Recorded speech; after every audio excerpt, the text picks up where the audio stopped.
क्या कभी आपके साथ ऐसा हुआ है आप अपनी वीडियोस के लिए ट्रेंडिंग साउंड इफेक्ट ढूंढ रहे हो और आपको मिल नहीं रहा हो?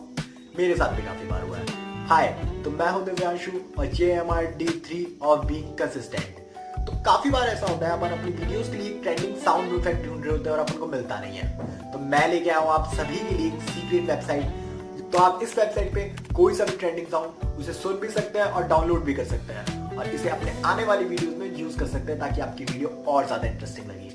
ये और ये दोनों, और इससे भी कई ज्यादा अच्छे अच्छे साउंड इफेक्ट जो आप यूज कर सकते हैं। तो ऐसी मोर इंटरेस्टिंग वीडियोस के लिए आप हमें सब्सक्राइब करिए और इस वीडियो को लाइक करिए और मिलते हैं फिर ऐसी इंटरेस्टिंग वीडियो के साथ अगली वीडियो।